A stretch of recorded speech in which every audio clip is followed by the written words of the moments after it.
Welcome to another episode of AI 10X brought to you by 10 Leaves. It is great to be back, and honestly, everyone should probably buckle up because today we are diving into the really deep end of the pool. Oh, yeah. We're talking about the stuff that's keeping your artist friends up at night and probably making Hollywood executives sweat a little bit. I know exactly what you mean. We're talking about the creative industries. And specifically, we're looking at how AI isn't just, tweaking the edges anymore. It feels like it's rewriting the entire playbook. Precisely. We're basing today's deep dive on AI 10X, the multiplier of human creativity, specifically the section covering that creative landscape. Yeah. And, usually when we talk about this tech, it's about efficiency or data. Right. This feels personal. It does. It's about art, film, music, the stuff that makes us human. Right. And reading through the material, I was struck by how specific the scope is. We're not just talking generative AI in some, vague, broad sense. We're drilling down into three really massive films, music, and this concept that, I gotta be honest, it kind of freaked me out at first. Digital humans. Digital humans is a phrase that definitely stops you in your tracks. It really does. And Yeah. I want to get into the weeds on that. But first, let's frame the mission here. Because the source material poses this very loud, very aggressive question that I think everyone is asking. A big one. Is this the end? Is AI the meteor that kills the dinosaur of human creativity?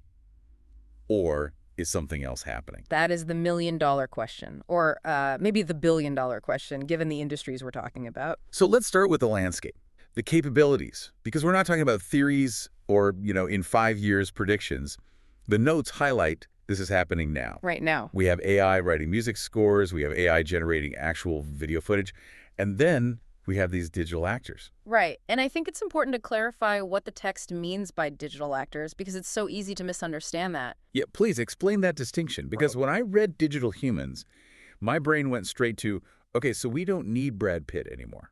Well, hold on to your Brad Pitt contracts for a moment. The source describes something much more nuanced. Think of it less like a replacement and more like a puppet with infinite strings. A puppet. Yeah, we're seeing tech that can capture the essence of a performance, micro expressions, vocal inflections, the hesitation before a line is delivered, and it allows a director to manipulate that in post-production. Okay, that is wild. So instead of doing 50 takes to get a tear to fall at the right second, you do one take, and the AI helps you dial in the emotion later. Exactly. It's treating a human performance like a stream of data that can be remixed. And that brings us to the word that the source material keeps hammering on. Which is? It doesn't call AI a replacement. It calls it a collaborator. See, I have to be honest with you. That word collaborator, it makes my skeptical alarm bells ring. It feels a bit like corporate spin, doesn't it? Yeah.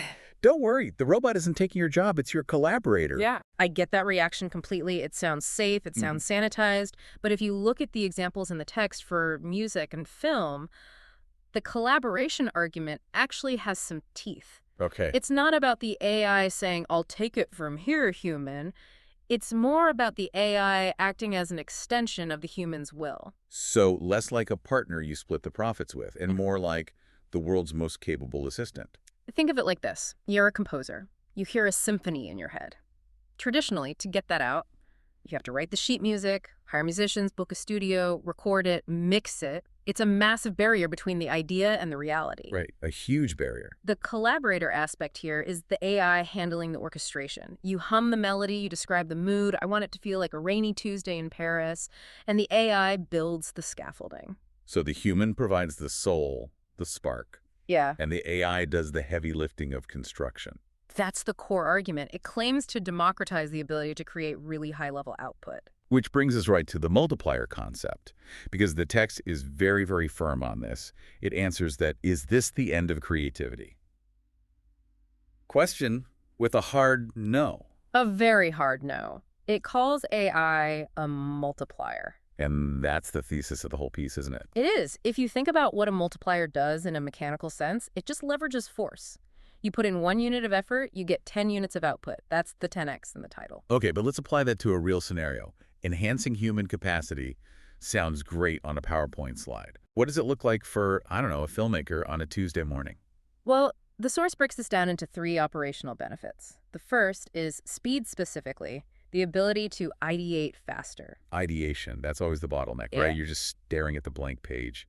the blinking cursor. Exactly. Writer's block is essentially a lack of options. The source suggests AI acts as an instant brainstorming partner. You don't ask it to write the movie for you. You ask it to give you 20 variations of the opening scene. And 19 of them might be terrible. 19 might be awful, but one might spark something you never would have thought of on your own. So it's like throwing spaghetti at the wall at light speed. And cleaning up the mess instantly, which leads directly to the second benefit. Prototype instantly. And this is where the industry shift is, really palpable. I totally latched onto this one. Yeah. Because in the creative world, prototyping usually just equals money. Huge money. If you want to pitch a sci-fi movie to a studio, you used to need concept artists, storyboarders, maybe a Rip-O-Matic trailer made of clips from other movies. Right, weeks of work and thousands of dollars just to show someone what's in your head. And now, What happens now? Now, with the tools described in the text, you can generate a mood board, a storyboard, even a rough animated pre-visualization in like an afternoon. That changes the risk profile completely. Yeah. I mean, if I can see my bad idea in high definition, basically for free, I can kill it before I mortgage my house to film it. Precisely. The cost of failure drops to almost zero. And when the cost of failure drops, the willingness to experiment just skyrockets. Which must be the third benefit, pushing boundaries further. Yes. The source argues that because you aren't bogged down by the technical limitations or the budget constraints of that prototype phase, you can get weird. You can get ambitious. You can try things that, historically, only a studio with a $200 million budget could even attempt. Exactly. That's the multiplier in action. The indie kid in their bedroom now has the visual effects capability of a mid-tier studio from, 10 years ago? The gap between imagining it and seeing it is collapsing. It's just collapsing. Okay, I'm following you. And I admit, the multiplier argument is, Yeah. it's seductive. It paints this picture of a creative utopia where we're all unleashing our inner Spielbergs. But we have to talk about the friction. The friction is where the real story is right now. Because let's be real. If this was all just sunshine and rainbows, we wouldn't see strikes. We wouldn't see lawsuits. We wouldn't see artists deleting their social media in protest. Not at all. The source material identifies a massive debate happening right now. It does. And it categorizes this debate into 3 buckets: ownership, originality, and authorship. And honestly, each one of these is a legal and philosophical minefield. Okay, let's start with ownership. This seems like the most immediate legal headache. If I use an AI, a collaborator, as we're calling it, to generate a hit song or a character design, who owns that? It is incredibly murky. The source raises this as a primary conflict. Traditionally, copyright is based on human authorship. If a machine generates the pixels, can a human even own the copyright? And it gets more complicated when you think about the training data, right? Yeah.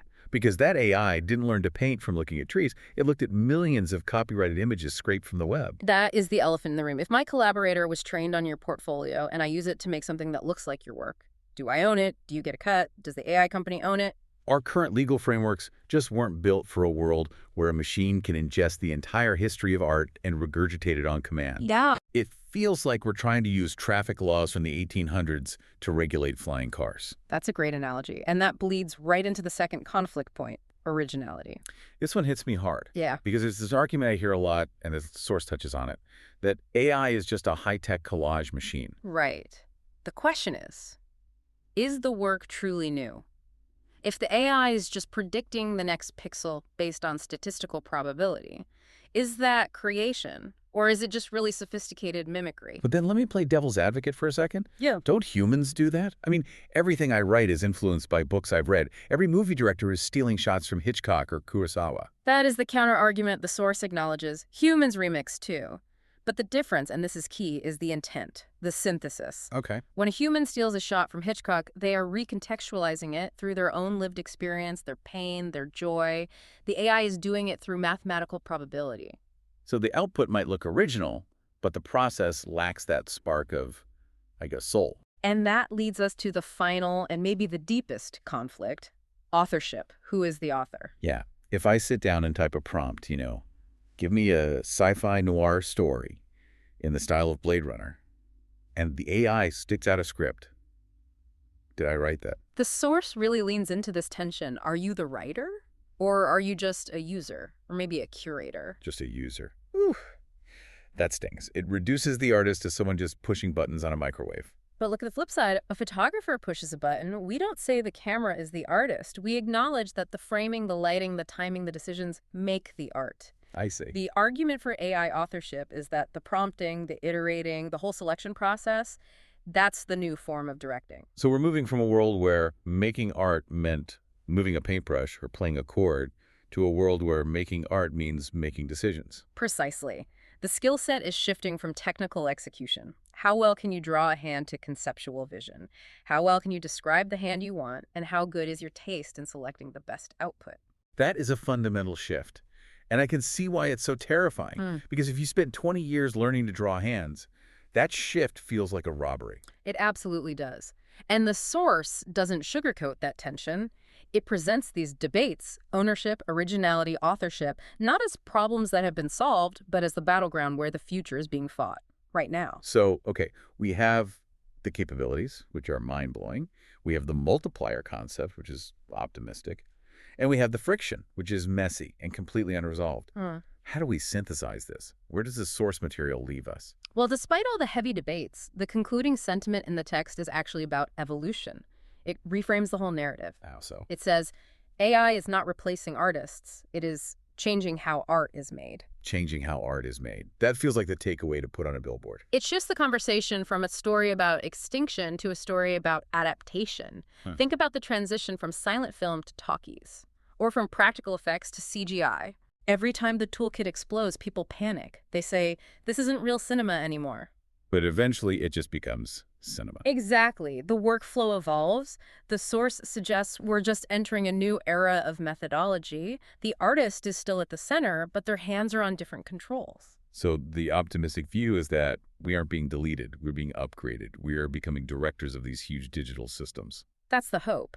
That the multiplier effect lets us tell stories we physically couldn't tell before. It democratizes the scale of imagination. I want to believe that. I really do. But before we wrap up, I have to go back to something we touched on earlier, something that's still nagging at me. Go for it. It's the digital human thing. The source talks about pushing boundaries. It talks about instant prototyping. And it talks about these digital actors being collaborators. Yes. So if the AI allows us to prototype instantly, and we can conjure up digital actors who can perform these complex emotions, and we can generate the script, at what point does the collaborator become indistinguishable from the creator? That is a haunting thought. Right.